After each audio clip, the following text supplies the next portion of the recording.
सबसे पहले जो लोग अभी तक डटे हैं उनको दिल की गहराई से धन्यवाद।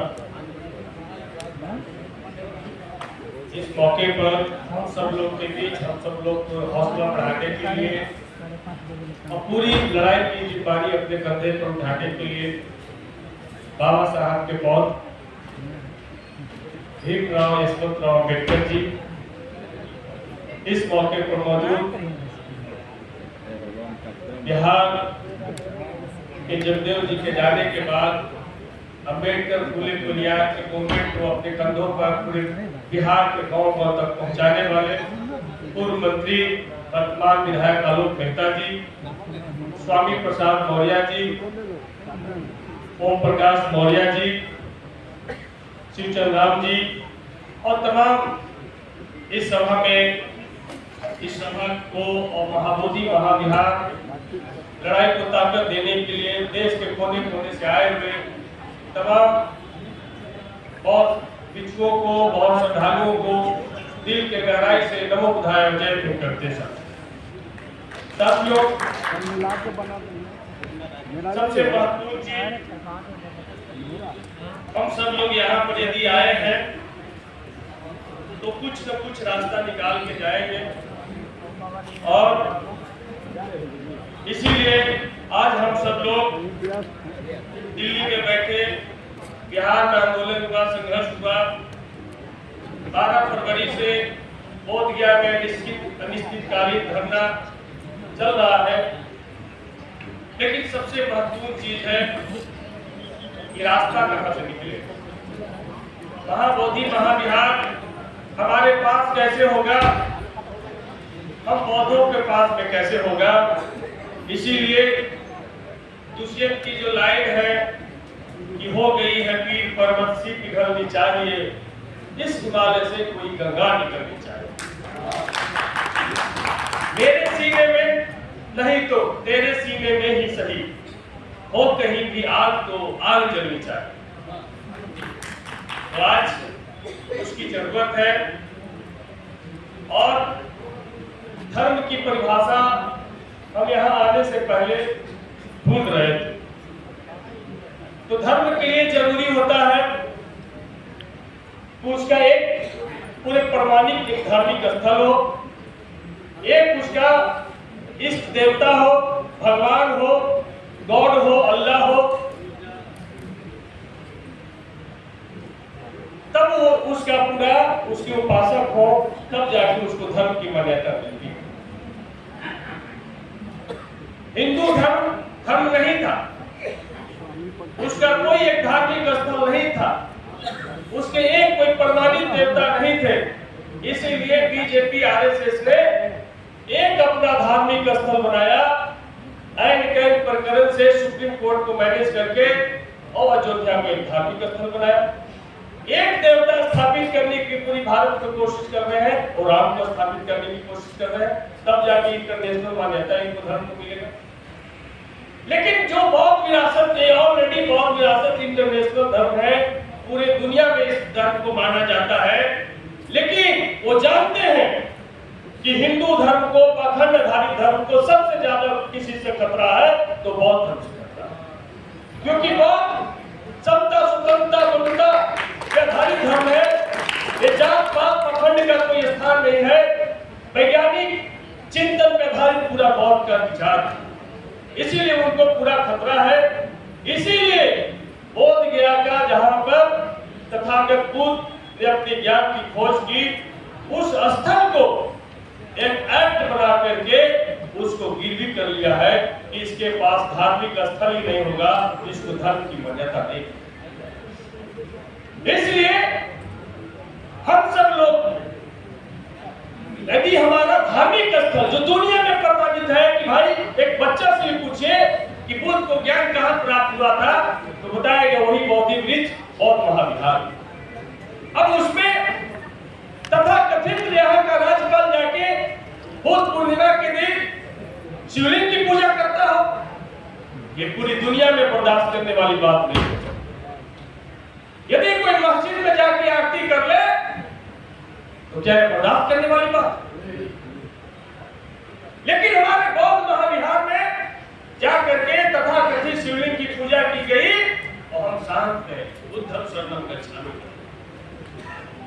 और जानते हैं, इसीलिए जो आंदोलन हो रहा है, वो जानते हैं कि बौद्धों के पास में कोई आंदोलन का तजुर्बा नहीं है, बौद्धों का कोई लीडर नहीं है, ये लड़ाई कैसे लड़ेंगे? इसलिए आपका सुप्रीम कोर्ट भी 12 साल तक के आपके पिटीशन का कोई नोटिस नहीं देता। 12 साल बाद डेट आते हैं, सब लगता है कि अरे भाई हम लोग का सुनवाई होगा। यदि सुप्रीम कोर्ट को भी मैनेज कर लिया गया तब आप क्या करेंगे? सुप्रीम कोर्ट रोज मैनेज होता, सुप्रीम कोर्ट को भी मैनेज कर लिया गया तो आपके पास क्या उपाय होगा, क्या लड़ाई होगी? तो हमको सीखना होगा, हमको किसान आंदोलन से सीखना होगा, हमको CNRC NPR का जो लड़ाई था उस लड़ाई से सीखना होगा, और नहीं तो भारत के जो दलितों के 2 अप्रैल 2018 के लड़ाई से सीखना होगा। उस तरीके से यदि हम लड़ेंगे तो हम अपनी लड़ाई को जीत सकते। इसीलिए आज आपने देखा भ्रष्टाचार के खिलाफ लोकपाल के समर्थन में अन्ना हजारे ने लड़ाई शुरू की और देश का शासन और सत्ता को हिला दिया।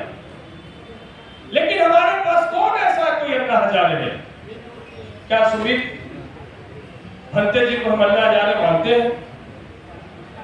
क्या यहाँ स्वामी प्रसाद मौर्य जी को हम अन्ना हजारे मानते हैं? तो आपका अन्ना हजारे कौन होगा जो आपकी लड़ाई को नेतृत्व करेगा?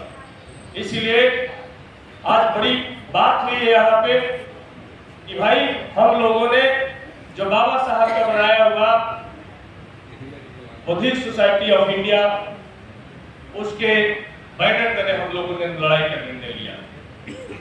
हम पीछे में नहीं जाए। आकाश वर्मा जी ऑल इंडिया बुद्धिस्ट फोरम में क्या किया क्या नहीं किया, लेकिन इस बात से इनकार नहीं कर सकते हैं कि 25-30 साल से कुंभकर्णी नींद में सोए में बौद्ध समाज को जगाने का काम किया, तो ऑल इंडिया फोरम के आकाश वर्मा ने जगाया। उसने बताया ये लड़ाई है, इस लड़ाई को लड़ी जा सकती है। उनके पास अनुभव नहीं था, उन्होंने संघर्ष नहीं किया था, इसलिए बीच में जाकर के लड़ाई हमारा डिबेट। लेकिन इस लड़ाई को सही समय पे उन्होंने इस लड़ाई को लड़ने का काम किया और अपने जान पे जोखिम हम उनके साथ काम करते हैं।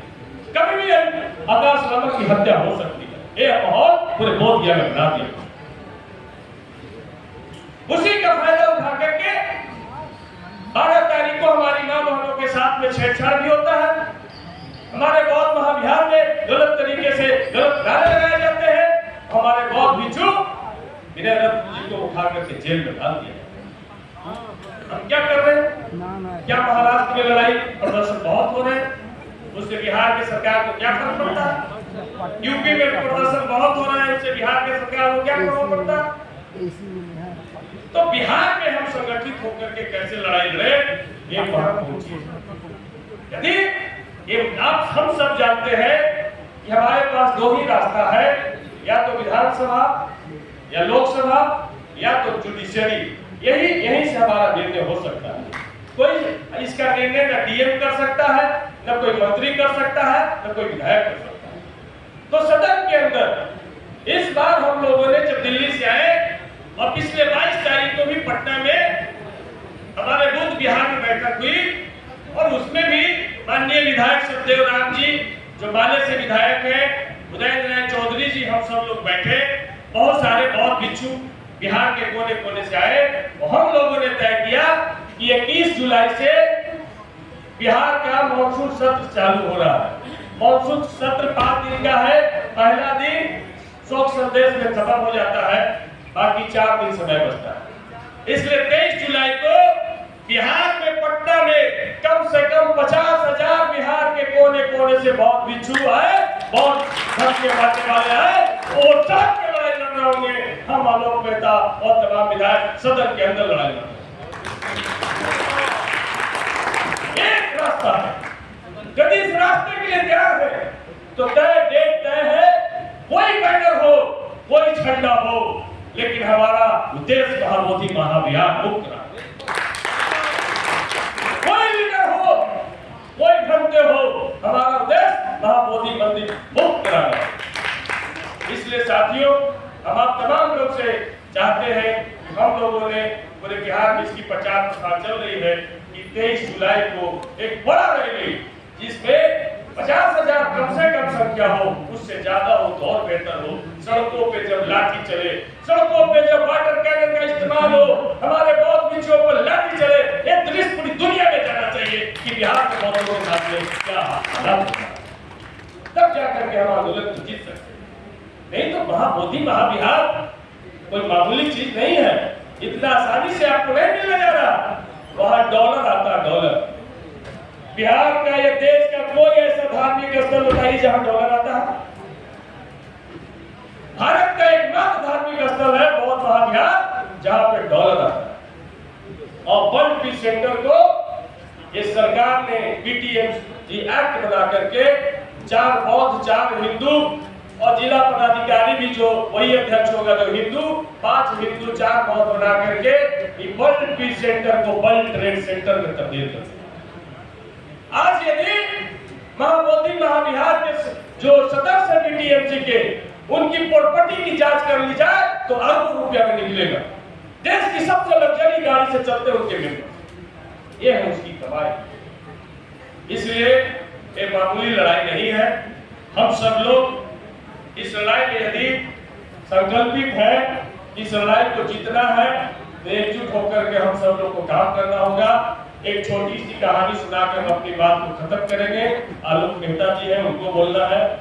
भत्ते जी की कष्ट को हम समझ रहे हैं कि जंगल का राजा शेर हुआ करता था।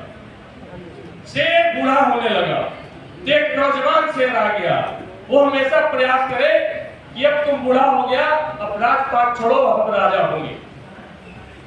लेकिन वो कहता था कि जब तक हमारे जान में ताकत है तब तक हम राजा रहेंगे, जब हम मर जाएंगे उसके बाद तुम राजा होना। ये बात पूरे जंगल में फैल गई कि दोनों शेर में पड़ता नहीं है। तो एक दिन जंगल का राजा शेर घूम रहा था अकेले और कुत्तों के झुंड ने उस पर हमला कर दिया। जब कुत्तों के झुंड ने हमला कर दिया, जब बूढ़ा शेर राजा बनने को हुआ, तो नौजवान शेर को पता चला, वो दौड़ते हुए आया और सबको झपट्टा मार के उस बूढ़े शेर को बचाने का काम किया। तो बूढ़े शेर ने कहा होश आने के बाद कि तुमने मुझे बचाया क्यों? हम तो मर जाते, तुम राजा हो जाते। तो नौजवान शेर ने कहा कि शेर महाराज, हमारी फूट की चर्चा इतने शहर में, इतने जंगल में न फैल जाए कि कुत्ते भी हम पे हमला कर दे, हम तो शेर मारने से इनकार कर दे, इसलिए हमने आपकी जान बचाया। यही आंदोलन का हो रहा है। रोज पर रोज मीटिंगें हो रही है, परिणाम कुछ हो नहीं रहा। कभी दिल्ली में बैठक, कभी कानपुर में बैठक, कभी नागपुर में बैठक, कभी बोधगया में बैठक, लेकिन रिजल्ट क्या हो रहा? इसलिए हमारी फूट की चर्चा इतनी दूर तक न चला जाए कि घंटा बजाने वाला पंडा वहां जाकर फिर से आरती शुरू करे। इसीलिए हमारा पूरा कमिटमेंट, हमारा पूरा ताकत, जब तक हम विधायक हैं, विधायक रहे या न रहे, जब तक इस धरती पर रहेंगे, इस आंदोलन के लिए हम अपनी जीवन देने के लिए तैयार हैं। दूसरा, जब 21 तारीख से इस बार हॉर्स चलेगा तो प्राइवेट बिल हम इस बार लेकर के आ रहे हैं कि बीटीएमसी एक्ट निरस्त करो और पूर्ण प्रबंधन बौद्धों के हाथ में दो। और उसमें सरकार से हम जवाब चाहेंगे, सदन में हम चर्चा चाहेंगे और जरूरत पड़ा तो हम वोटिंग चाहेंगे। हम देखना चाहते हैं कि बहुजन के साथ तो ये चीज हम करेंगे। इन्हीं बातों के साथ आप सब लोग इसी तरीके से एकजुट रहिए। पूरी दुनिया का समर्थन हम सब लोग को मिल रहा है। बौद्ध अम्बेडकर, फूले जगदेव, मानवर काशीराम, कर्पूरी ठाकुर, तमाम लोग के मानने वाले लोग आपके साथ खड़ा होने के लिए तैयार हैं। बस हमारी एकजुटता, हमारा समर्पण उनको एकजुट करने में दिल का पत्थर साबित करेगा। हम जितना एकजुट होंगे उतना ही हम सब लोग कामयाबी की तरफ बढ़ेंगे। इसी उम्मीद, इसी विश्वास के साथ हम अपनी बात को समाप्त करते हैं कि उठा है तूफान, जमाना बदल रहा। उठा है तूफान, जमाना बदल रहा। अब जागा है खुफिया से भी देखो फूट रहे हैं उजियाले, अब थर थर थर थर कांप रहे हैं ये हाफ पैंट वाले। ये 2 दिन का मेहमान, जमाना बदलना, उठा है तूफान, जमाना बदलना। बहुत बहुत धन्यवाद। हो गया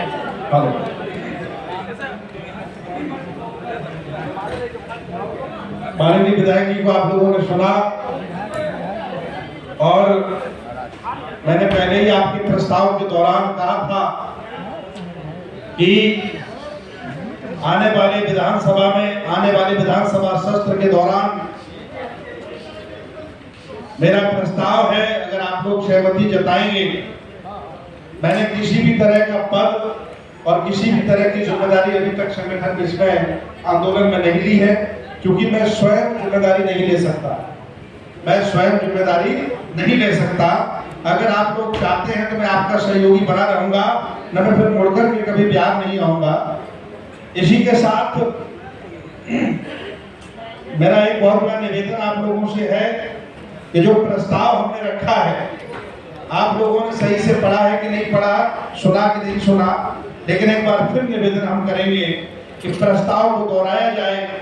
जो रथ यात्रा हम निकालना चाहते हैं पूरे बिहार में, उसके लिए बस तैयार है।